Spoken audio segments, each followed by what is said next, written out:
87 foot ওখ জাপি সুউচ্চ বেদী একেলগে ৫,০০০ দৰ্শক বহিব পৰা বিশাল মঞ্চৰে সাহিত্য প্ৰেমীক আদৰিবলৈ সাজু হৈছে পাঠশালাবাসী।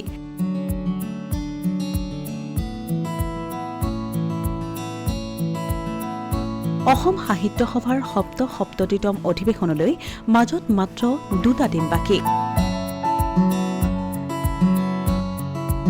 ৩১ জানুৱাৰীৰ পৰা ৪ ফেব্ৰুৱাৰীলৈ ৫ দিনীয়াকৈ অনুষ্ঠিত হ'ব অসম সাহিত্য সভাৰ সপ্তমতম পাঠশালা অধিৱেশন।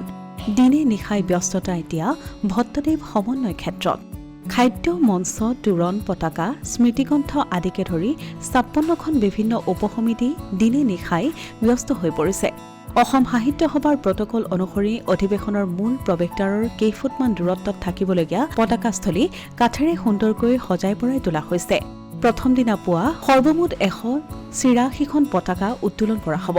একেলগে ৫,০০০ দৰ্শকে বহিব পৰা লোহাৰ ফাৰ্মাৰে নিৰ্মিত এখন বিশাল মঞ্চ সাজি থকাৰ উপৰিও জনগোষ্ঠীয় মঞ্চ, গ্ৰন্থমেলা মঞ্চ, বিজ্ঞান মেলা মঞ্চ আদিকে ধৰি সৰু বৰ ৫খন মঞ্চ প্ৰস্তুত কৰি থকা হৈছে।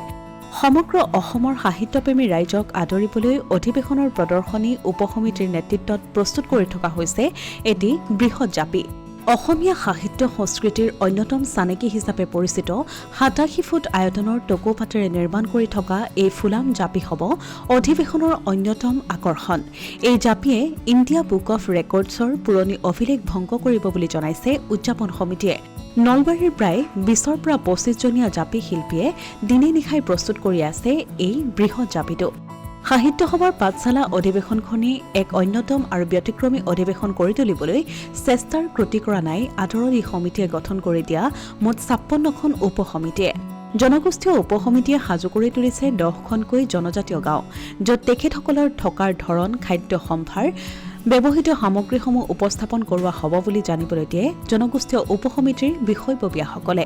ইয়াৰ উপৰি অসমীয়া জাতীয় জীৱনৰ এই মহান অনুষ্ঠানত প্ৰকাশ পাব শতাধিক নতুন গ্ৰন্থই।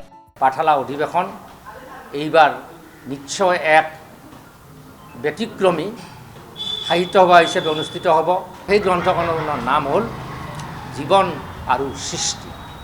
৫তকৈও অধিক কলেবৰত এই গ্ৰন্থখন মই ভাবোঁ অসম সাহিত্য সভাৰ আদৰণি সমিতিৰ ফালৰ পৰা, বিশেষভাৱে মহানগৰ সমিতিৰ ফালৰ পৰা যুগুতাই ওলোৱা এক বিশেষ মূল্যৱান গ্ৰন্থ হ'ব, য'ত ধ্ৰুপদী ভাষা, বিজ্ঞান, দৰ্শন, সাহিত্য, নাট্য এইসমূহৰ অতি মূল্যৱান অসমৰ অতি গুৰুত্বপূৰ্ণ লেখকসকলক সন্নিৱিষ্ট কৰা হৈছে। সপ্তমতম পাঠশালা অধিৱেশনত